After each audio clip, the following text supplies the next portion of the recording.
I am so excited to be here today with Mayor Kim Janey, and I thank you for taking the time out of your busy schedule to be with us.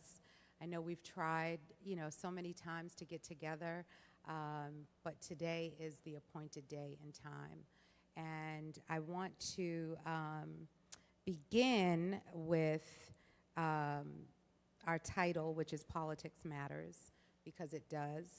And I'm so thrilled that you are in this season. I mean, it's such a different season. We're in the midst of the pandemic, COVID-19, a lot of civil unrest throughout our nation. And here we have you as the first and only woman mayor in Boston and woman of color, person of color. And so you carry really a big weight. And so I want people to know a little bit about you. What is your journey into politics? How did you end up here? So first, let me just say thank you, Pastor Mona. I am a big fan. As you know, this church is very important to me. It's where I was baptized. I am just grateful for the opportunity to be here with you.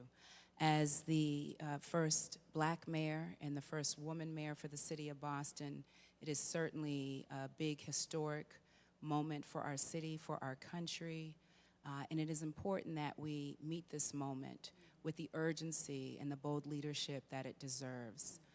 For me, everything is political. You want to put food on the table and feed your family. You want a roof over your head, a good job.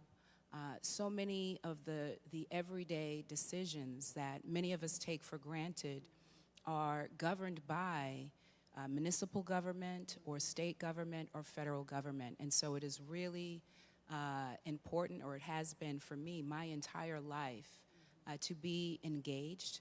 I also just grew up at a time in our city and in a family that believed in public service, that believed in doing your small part, whatever that might look like.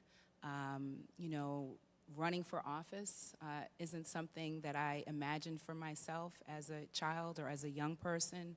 I think it is something that people around me encouraged me to do. Finally, I did it in 2017. I ran for office and became the first woman elected to represent District 7. And in 2021, I am now here as the first Black mayor and first woman of the city of Boston. And it is a big weight, certainly being the first, because you don't want to be the last. And it is happening at a time in our city's history, in our country's history, when, again, we need to tackle so many challenges that are facing us. And I'm just grateful for the opportunity to serve and to lead. One of the things that I have loved about you throughout the years is we went to elementary school together, and you have always been consistent in your poise, in your knowledge, in your wit. And I thought about this, and I thought, what an opportunity for us to come back together again, almost, 40, Can't do 40, the math on 40 that plus years Yeah. To now sit, and I am sitting with a history maker. And, when you're a young child, you don't know where the trajectory of someone's life will be.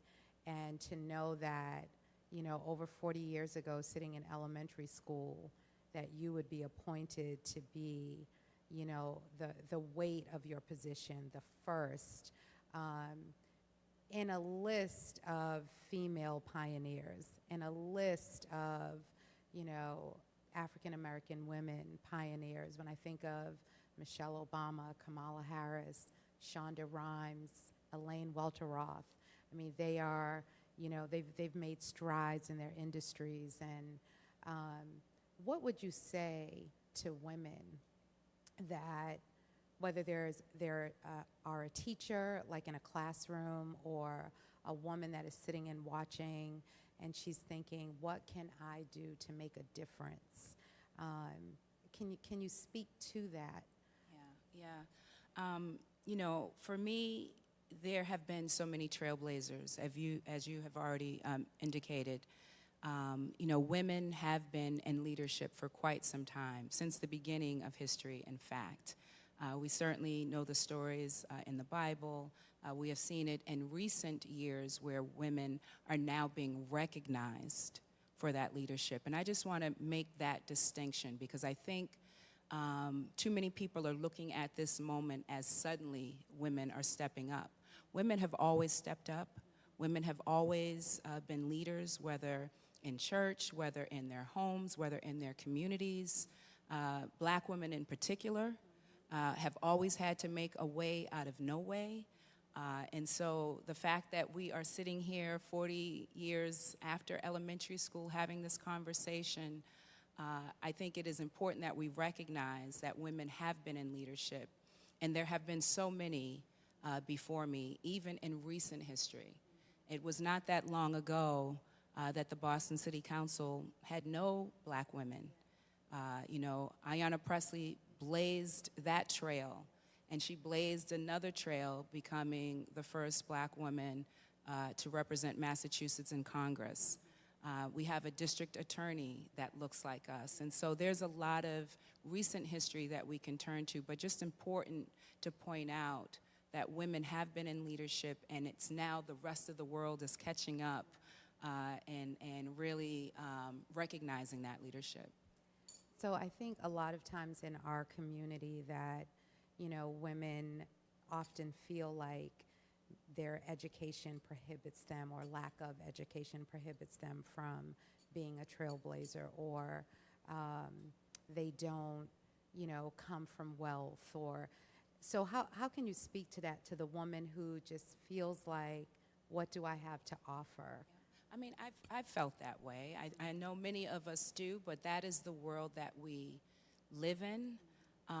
And so it is important, I think, for us to, you can be no one but yourself. Everyone else is taken. Yeah. So just be you. Trust yourself, trust your gut, trust your creator, trust the path that has been set forth for you. Walk that path with confidence. Surround yourself with people who care about you, who love you, who want to see you succeed, who will help you, who will guide you, even if you're kind of venturing off on the wrong path, who will help you get back on that path. I think it is really important that we kind of stay the course. The course is not easy at all, not at all. And you mentioned appointment.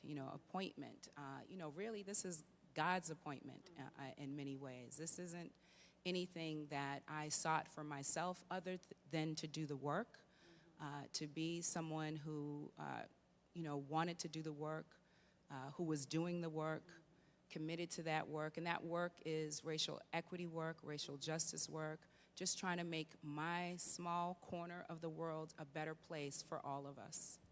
When you were sworn in, it was such a significant moment as your granddaughter was next to you. And you were saying so much without saying so much. What was that moment like for you, and what was it like for her? I mean, it is still mind-blowing for me.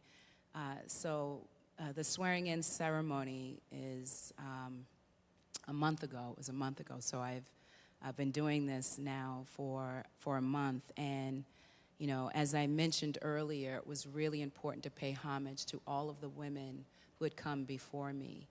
And my granddaughter, obviously, is coming after me, and she was holding my grandfather's Bible. My grandfather was a Baptist preacher.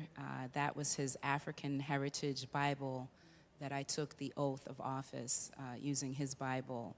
And to have her hold it, my grandfather's Bible representing my ancestors, and then to have my granddaughter hold that Bible as a representation of the future who can now grow up in a world and see herself reflected in the 55th mayor of Boston. I just think it was so powerful.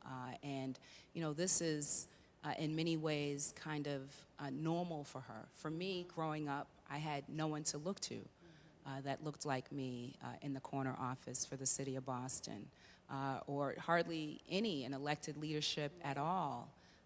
And, you know, I mentioned on that day that my older grandchildren, my grandsons, were born at a time when there hadn't been a black woman on the city council, and now my granddaughter gets to see someone who looks like her in the mayor of Boston.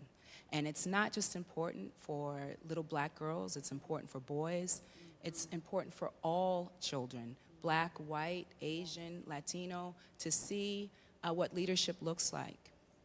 And with that, in terms of education, what are your plans for education in the city? Well, education has always been important to me. I'm born into a family of educators. You know, my parents taught. My father went on to become a superintendent of major school districts. My sister is still teaching in Boston Public Schools.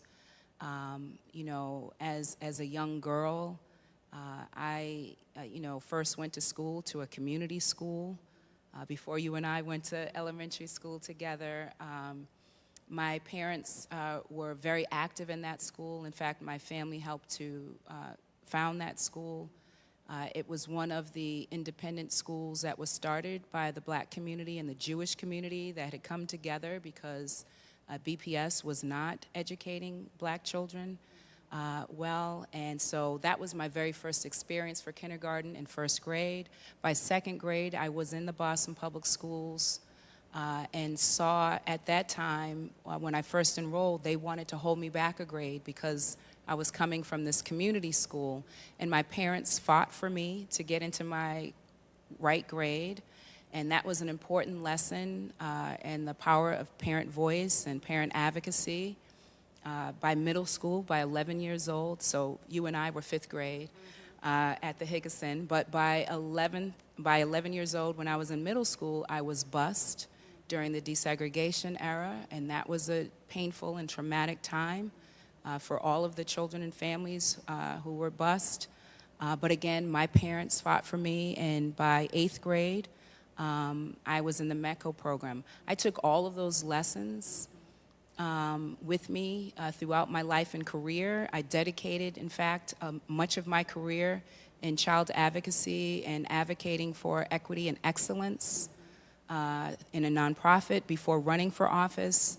And it continues to be a priority as mayor of Boston because I know that we have to put our young people on a path to success. And we need to do that by investing when they're young in their education and making sure that we're doing everything to eliminate opportunity and achievement gaps that exist in our schools. So I'm really proud to continue my work that I was doing all these years, whether advocating for greater teacher diversity or diversity in our exam schools, supporting our young people, supporting our teachers, particularly as we are coming hopefully to the close of this pandemic. You know, our young people are scheduled to be back in the classroom fully if they choose to be so, starting on Monday, so grades K through 8. And so making sure that we can reopen our schools safely has been a huge priority for me in this last month of as mayor, and I will continue to fight for young people moving forward. Well, I love how your history has dictated where you are today and the deep roots that you bring even with your family and your parents' advocacy and your sister. And that is something that you can't make up. It's legacy that is being lived out. And I really appreciate the fact that it's not something that just made its way to your agenda. It's something that you have always fought for, not just for your own immediate family, but for all children. And I definitely applaud that. And sometimes, you know, in political matters, and I love how you started out saying everything is politics, whether it's food on the table, whether it's education, whether it's home ownership, everything somehow trickles to the place of politics in our community. And often in communities of color, we're warring because we've been so far behind. And so in terms of home ownership, and you've talked a little bit about education, I know home ownership and home equity is part of something that you're also concerned about. Can you speak to that? Oh, absolutely. You know, it is one thing that will certainly help stabilize our communities. It is directly related to the wealth gap in Boston, and we know for Black families in Boston, they have a net worth of $8 as compared to white families in Boston, which is $247,500, a huge wealth gap. Wealth is created, generational wealth is created through ownership, whether that be home ownership or owning a business. And for many folks, buying your first home, that is your largest asset, you know, probably the biggest asset you'll ever own. It is your chance to pass on generational wealth to your children and your grandchildren.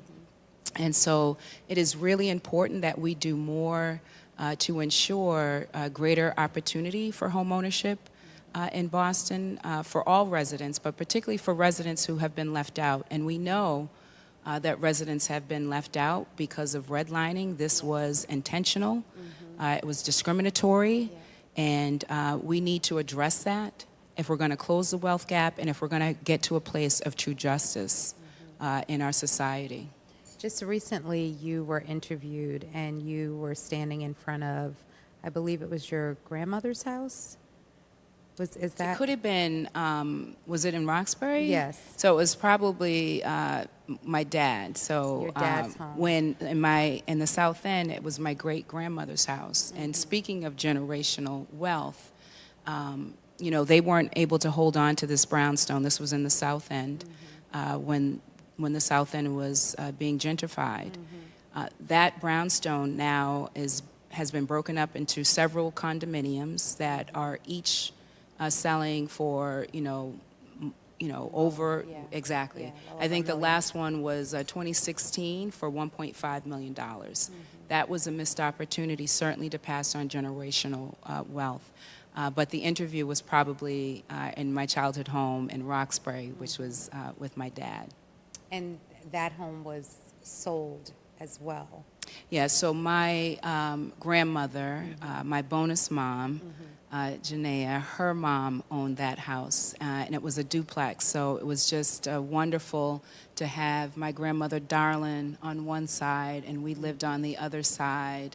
There was just always kind of family events, functions, cookouts, singing. My grandmother had a piano, so, it was a very musical family. In addition to growing up in a family of educators, it was a family of artists. So it was just always wonderful to have family around. Well, for me, it's been thrilling and exciting because I do know your family. I know the roots that your family have in the city of Boston, and knowing that not just a woman, not just a person of color, but a person that is rooted and grounded, not just in the struggle, but also in the success. And your family has had a lot of success in the city. And so we talked about your granddaughter. What has this been like for your daughter? My daughter in many ways has been my inspiration. I had my daughter very young. I was still in high school. She was certainly my motivation. She helped me understand very early on the importance of fighting and advocating for all children, because I saw her success and her path being interconnected to other children around her. This is obviously very different for all of us, but I think she is certainly a very proud of the work that I've done and certainly what this means for the city of Boston. I love my city. I say that I will always give my all to the city that gave me everything. And I could not be more grateful for the opportunity to serve and lead the residents of Boston, particularly now during these various challenges that we're facing. Many of these challenges, whether it be housing insecurity, whether it be food insecurity, whether it be domestic violence or sexual assault, I've lived and experienced these challenges myself. And so, when I am leading through a lens of equity, love, and justice, these challenges are not theoretical for me. This is something that I have experienced. And so when I say I understand, it is because I have been there. And so. Yes, one of the things that was important for me in terms of talking to you, we can see what your agenda is. Anyone who's following you, it's easy to read that in the news report and to hear different things that you've spoken about. But I wanted people to really see the personal side of who Mayor Kim Janey is, and because I have a history with you of going to elementary school. We didn't keep in touch because we didn't have social media back then, right? But I was very good friends with your sister, and your daughter and I are related.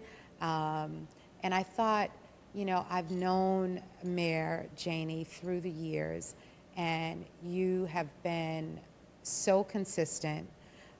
You have been such an overcomer in struggle, just as you said. And our conference this year is talking about renewal, talking about you can't be renewed if you haven't gone through something, right? So the city can't be renewed unless there's a struggle. And so that your whole work is really bringing renewal, bringing rebirth to the city of Boston, especially in this time across our nation when we are struggling with, policing and racism and violence. And it's you are like a breath of fresh air.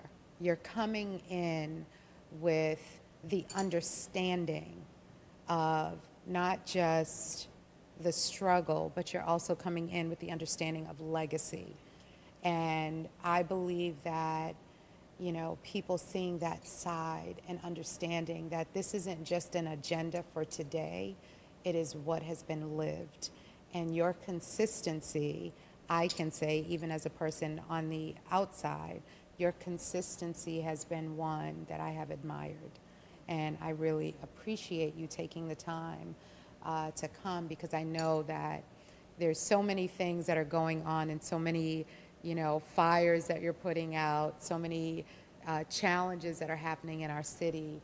But for women that are tuning in to see that you are one of us, but you've been called to lead this great city, and that we believe in you. Oh, thank you so much. I am so grateful. I don't know to do anything else but to be me, and so that's just how I show up. And I think renewal is just what we need. It is, in fact, part of the agenda that I am bringing forth for the city of Boston. It's an equitable recovery, reopening, and renewal. Yes. And a big piece of that renewal is a joy agenda, and making sure that we are intentional about being in spaces and places where we can create joy. That we have to be intentional about creating that joy, taking time to rejuvenate, taking time for self-care, taking time to care for our loved ones and our family, whether that is planting in a garden, whether that is singing, and well, we can't sing now because of Yep. COVID. Right. But, Yep. when appropriate to do so, just those little things that bring joy, whether it be like a concert, whether it, whatever it is, that we have to be intentional. And it's really important because the work continues. The work to dismantle structural racism is not easy work. Change is always hard.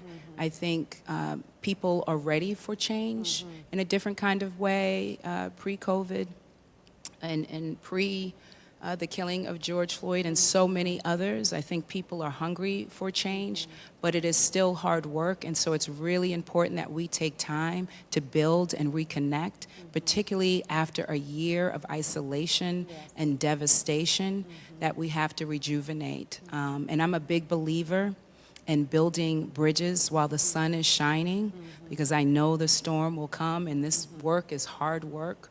And so it's important that we build these relationships and these connections to each other and find space for joy so that we can do the hard work. I say all the time that I am bringing my Black girl magic to this job, but it's not magic that is going to solve all of these problems that we're facing. It is work, and it will take all of us doing the work together. Well, that, I think, is the perfect ending.